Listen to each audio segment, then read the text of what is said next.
If you're watching this video right now, it means one thing.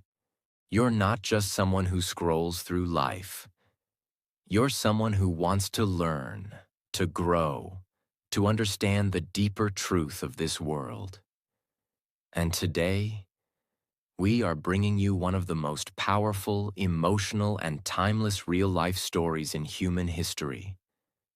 The true story of a man who changed the world, without wealth, without power, without an army, without even writing a single book. A man who lived in poverty, walked barefoot, slept on stone floors. And yet, even 2,500 years later, his words still shake the earth. He was hated by politicians, mocked by the powerful, feared by the system. But he did not stop, because all he ever wanted was the truth. His name was Socrates. And in this 4-part series, I'm going to take you through every detail of his life, his wisdom, his death, and his legacy. And yes, this video is not only a story, it's also great for your English. You'll learn how to listen, understand, and feel the language. With powerful storytelling that will stay with you forever. So don't just watch this video. Feel it, live it, learn from it. Part 1. The poor boy who taught the world to think. In the year 470 BC, in the city of Athens, Greece, something strange was happening. Athens had become a place of power, wealth, beauty, and pride. Statues of gods stood tall. Marble temples touched the sky. Poets, painters, and warriors walked the streets. But under all the golden glory was something missing. The people of Athens were forgetting how to think. They loved fame. They loved pleasure. They loved money. But they had no time for the soul. And in the middle of this proud, shining city, a poor, ugly boy was born. His name was Socrates. Socrates was born into a working-class family. His father, Sophroniskis, was a stone mason, a builder of walls, pillars, and temples. His mother, Phaenarete, was a midwife. She helped women give birth. But even as a child, Socrates was different. He wasn't interested in statues. He wasn't impressed by kings.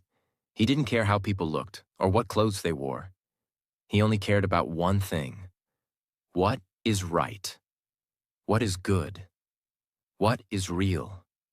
He would sit alone for hours, thinking. While others chased coins and power, Socrates chased truth. Not a hero, not a celebrity, just a mirror. Most great men in Athens wore beautiful robes, styled their hair, and gave long speeches to show off. Socrates, he wore the same simple clothes every day. He didn't wear shoes. He ate very little, only what was needed. He didn't care about fame or money.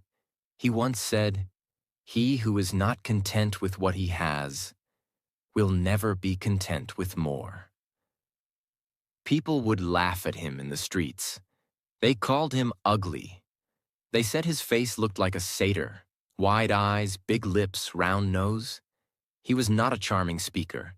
He didn't impress crowds with sweet words. Instead, he asked questions. He would walk up to a rich man and ask, "Do you think you're wise? Then tell me, what is wisdom?" And the rich man would stumble, because Socrates exposed their ignorance, not to humiliate them, but to help them. He once said, "I am a gadfly sent by the gods to sting this city and keep it awake." He was not trying to destroy Athens. He was trying to wake it up. Socrates never said, "This is the answer." Instead, he would ask a question, and then ask another, and another, until the other person realized that their beliefs were shaky, uncertain, weak. This became known as the Socratic method. And even today, it's used in modern law, education, psychology, and debate. Example. Someone says, "Justice means helping your friends and harming your enemies."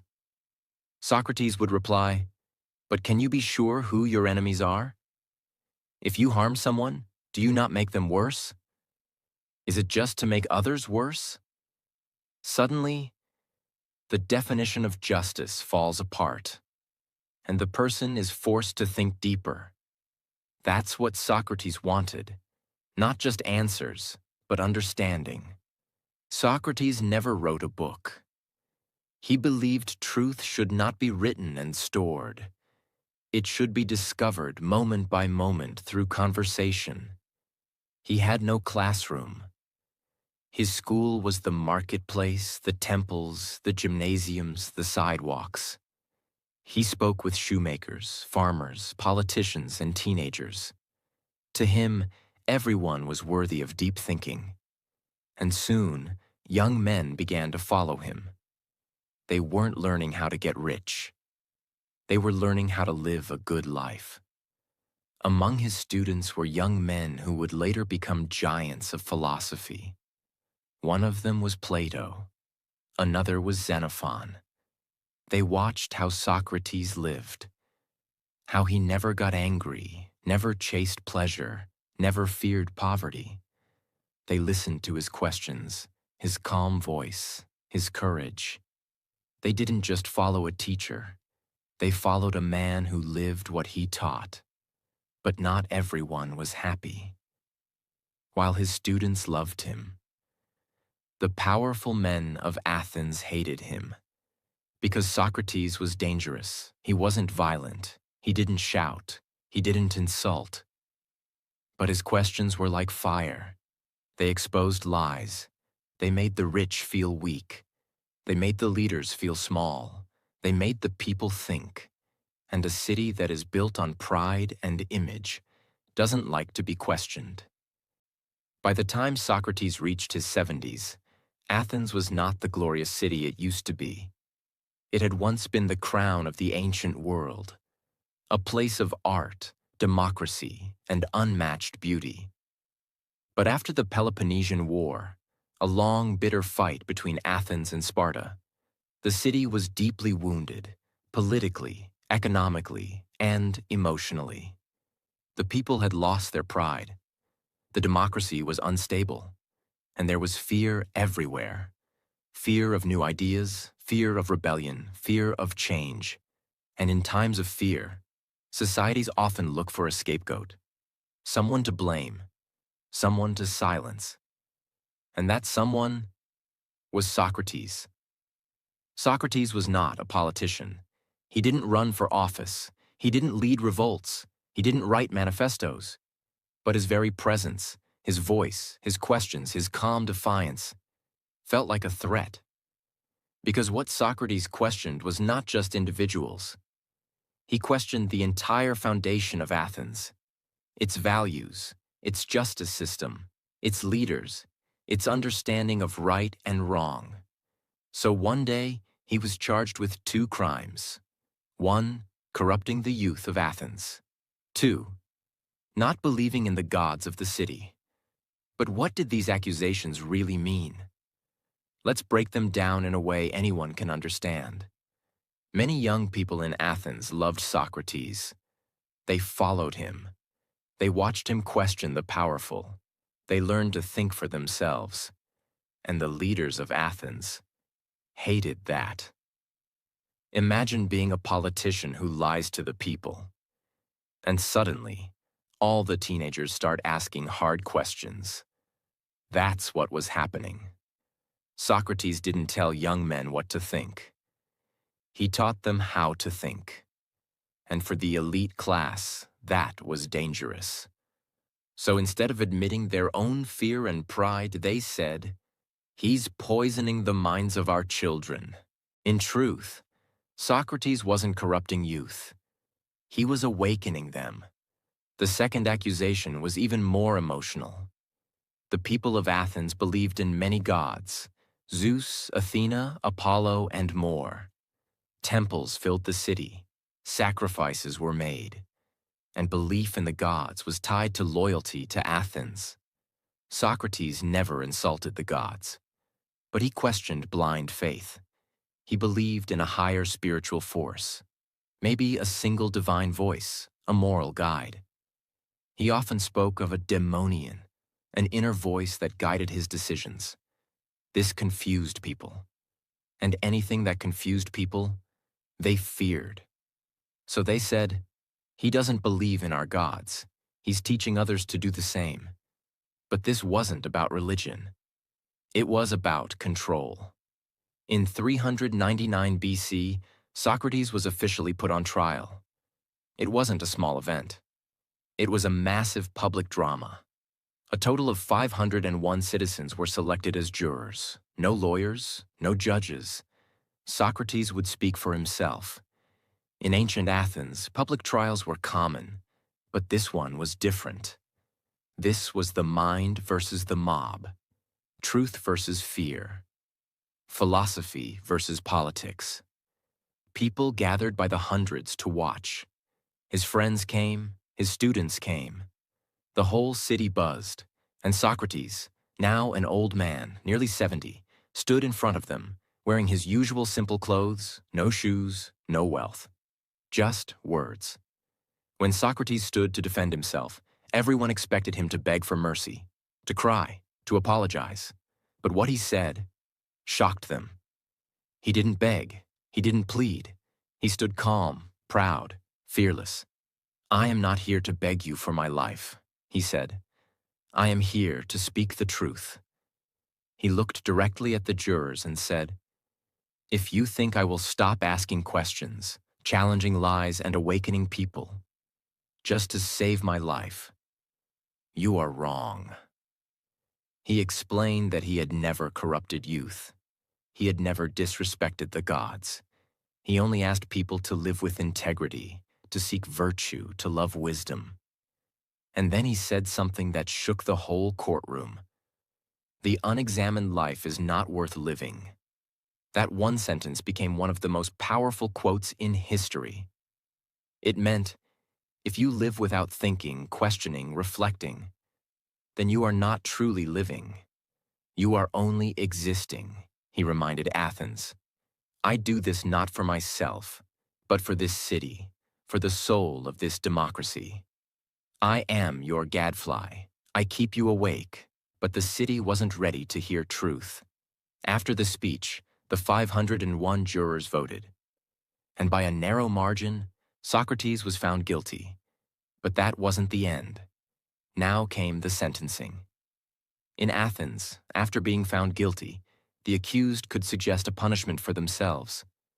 Socrates could have said, "Exile me. Fine me. Let me live in silence." But what did Socrates say? He smiled and suggested this: "I should be given free meals for life at the city's expense, just like an Olympic hero." Why? Because he believed he had done good, not wrong. He finally agreed to a fine. But the jury had already decided. They sentenced him to death, to drink a cup of poison hemlock. The sentence shocked many. Even some jurors regretted their vote. But it was too late. After the sentence, Socrates was taken to prison. But unlike other prisoners, he did not cry. He did not panic. He continued to talk with his friends calmly about the soul, virtue, life, and death. He told them, "Do not fear death. It is either a deep, peaceful sleep or a journey to another world. And in both cases, it is good." He remained there for 30 days. Enough time for anyone else to escape. Many of his friends begged him to flee. They had the money. They had the plan. He could live in another city. But Socrates said no. "If I run away, I destroy everything I've ever taught." To him, dying for truth was better than living with fear. And so, the city of Athens had spoken. The wisest man in the land was to die. Not because he was evil, but because he was honest. Not because he hurt people, but because he made them think. As Socrates sat in his prison cell preparing to drink the poison, he had no idea that his story would echo for thousands of years.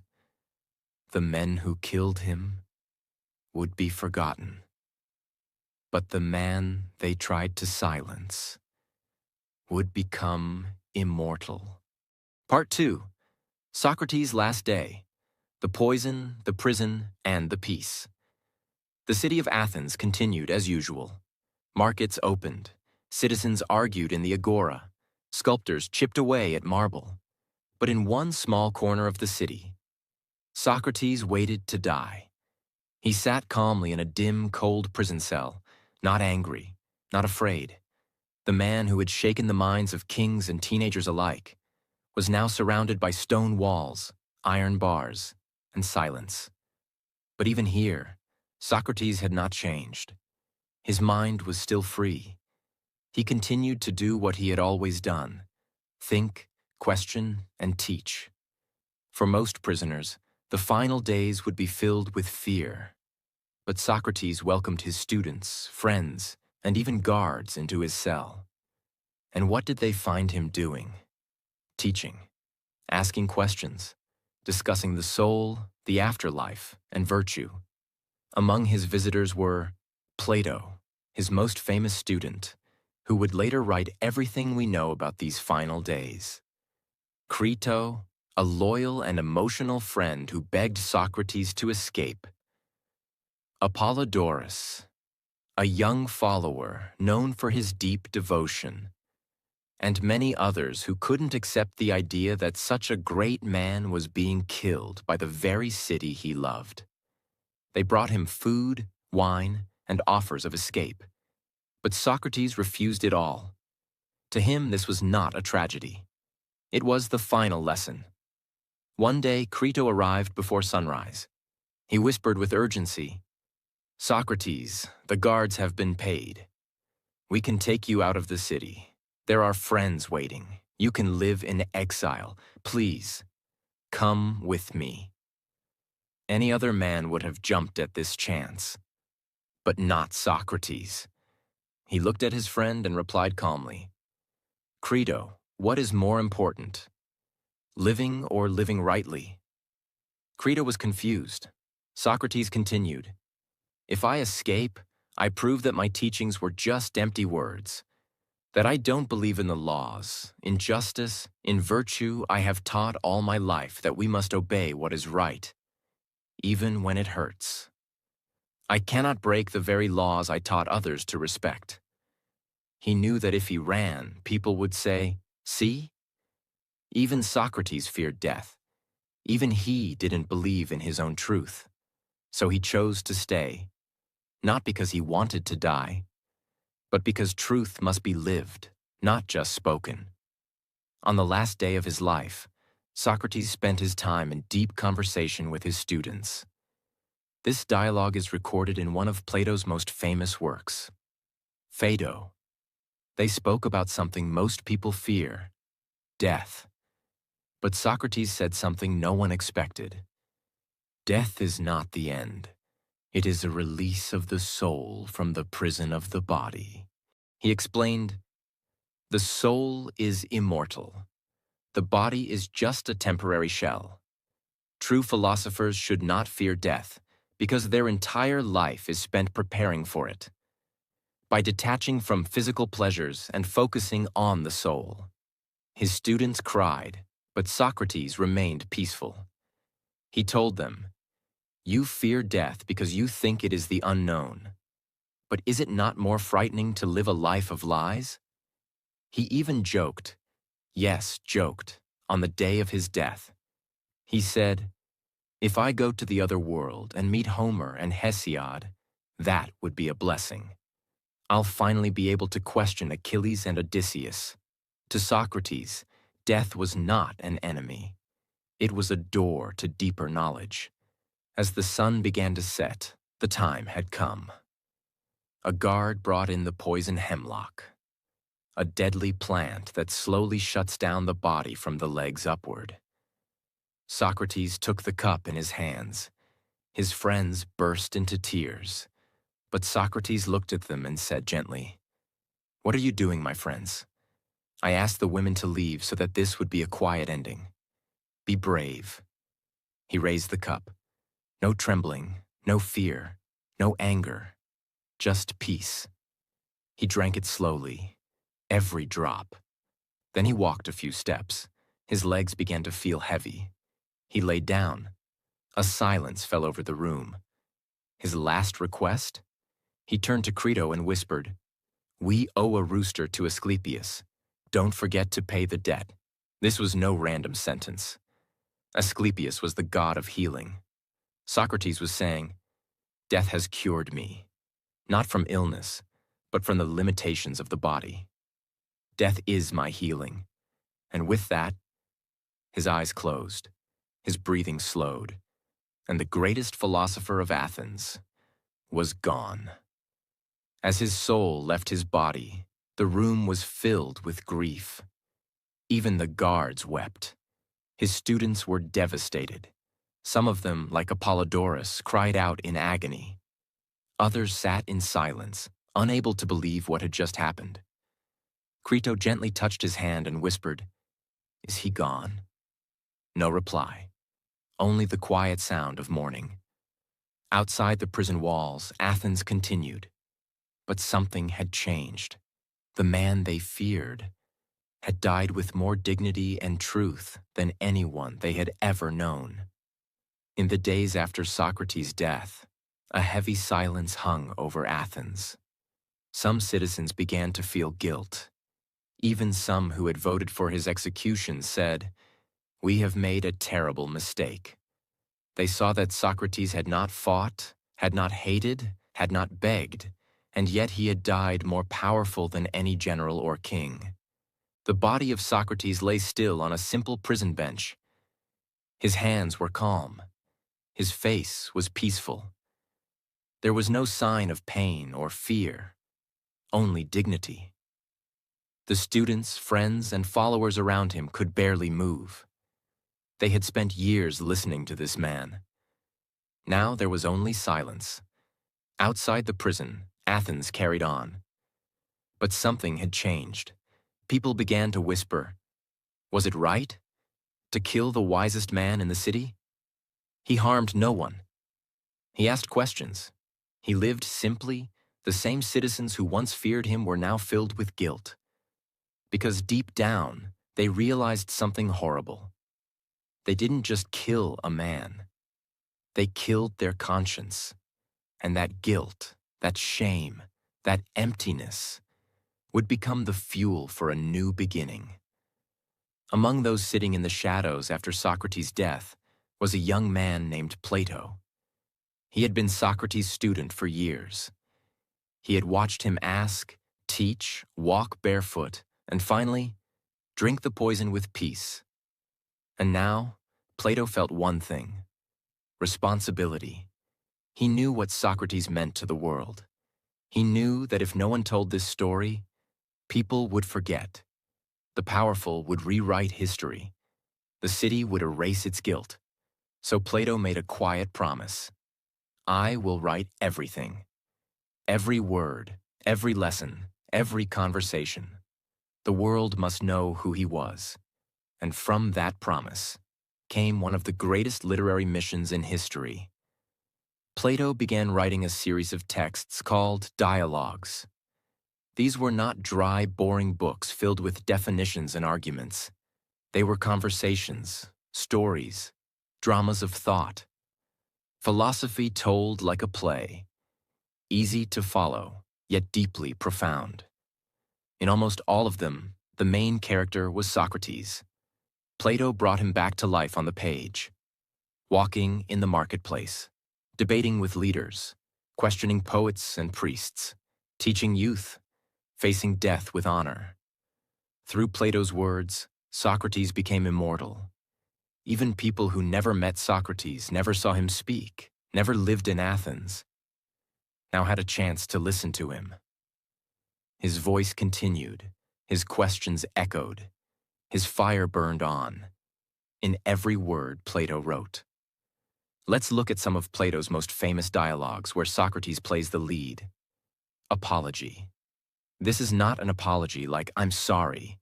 It's a defense speech, the speech Socrates gave during his trial. In this, we hear, His calm voice, his belief in truth, his refusal to beg for life. The powerful line, "The unexamined life is not worth living." This dialogue shows the exact moment where philosophy stood face to face with death and refused to run. Crito. This dialogue shows Socrates in prison, when Crito begs him to escape. We hear Socrates calmly explain why escaping would betray everything he stood for. He says, "It's never right to do wrong, even if others do wrong to you." This simple but powerful idea is the foundation of modern ethics. Phaedo. This is perhaps the most emotional dialogue. It takes place on the final day, the same day he drank the poison. In it, Socrates discusses the soul, life after death, why death is not to be feared, how the body is a temporary prison, why a good life prepares the soul to leave the body peacefully. Plato's Phaedo is not just philosophy, it's poetry for the mind. It's the story of a man who looked at death and smiled.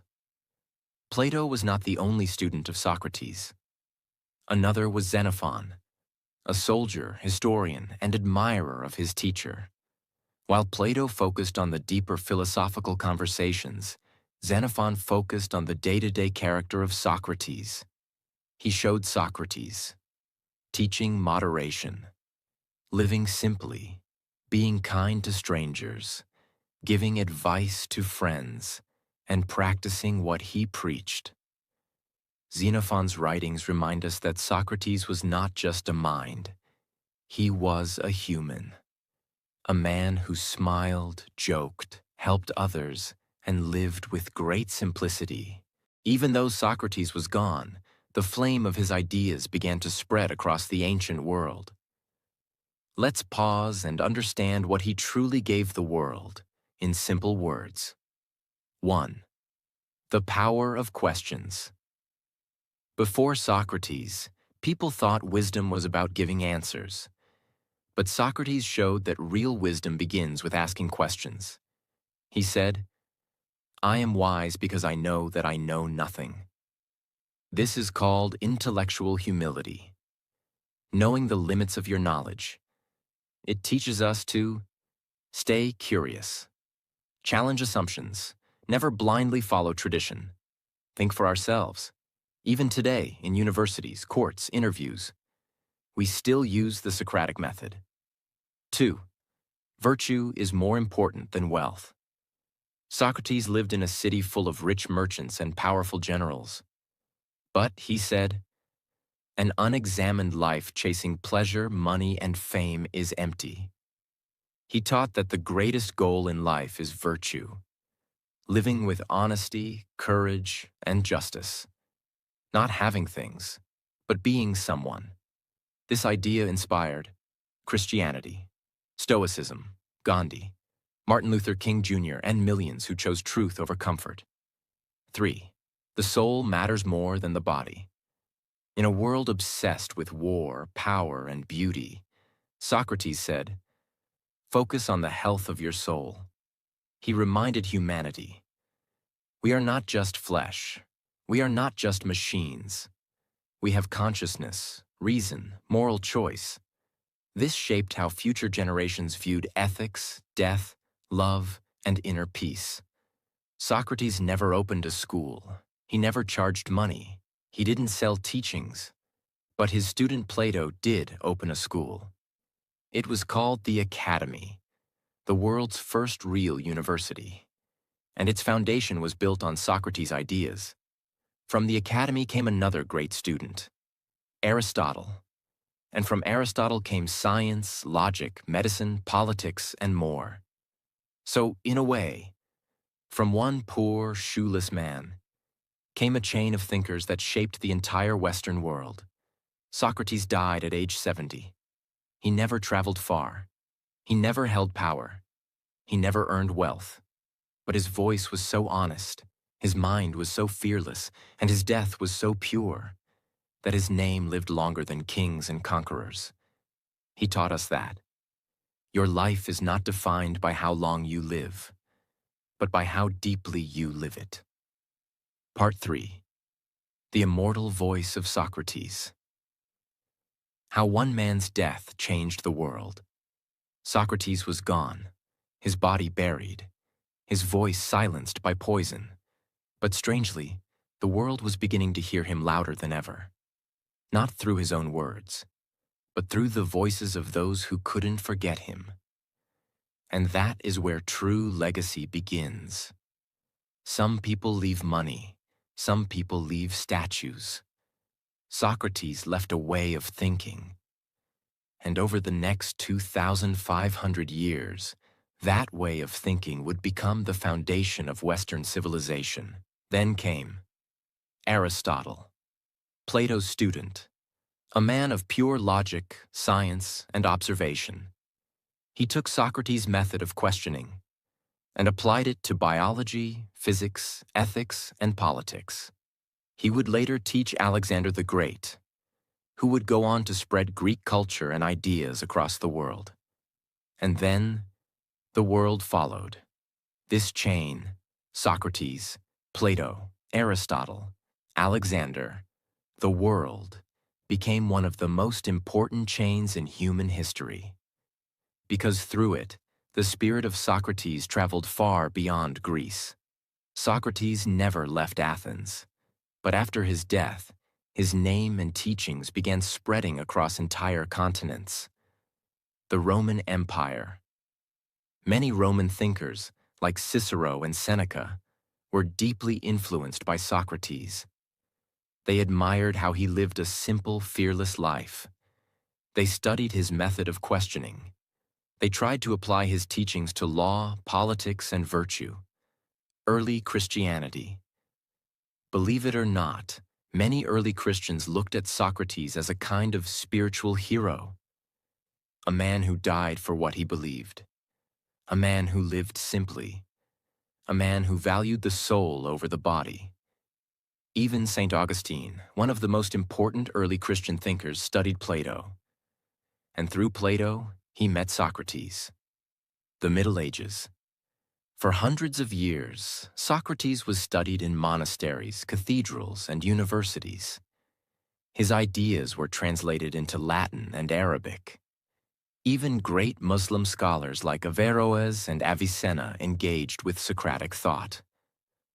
Socrates became a bridge between civilizations, between Greece, Rome, the Islamic Golden Age, and Europe.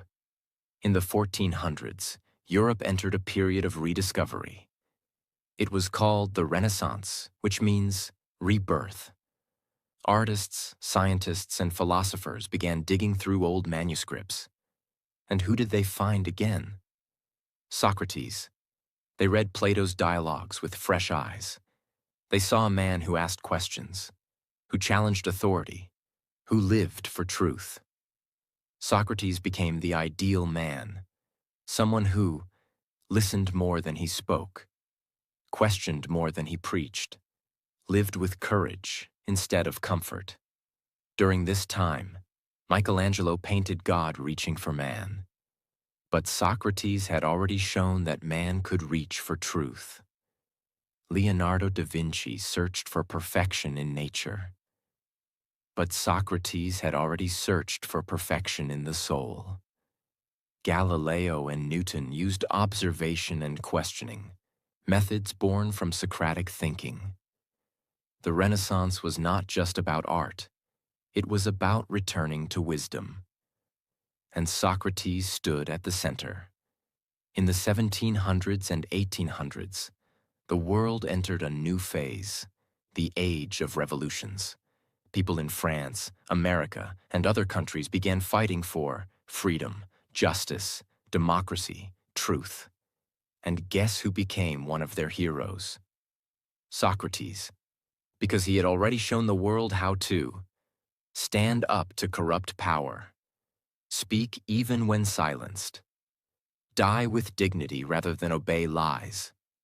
In France, the revolutionaries admired Socrates' moral courage.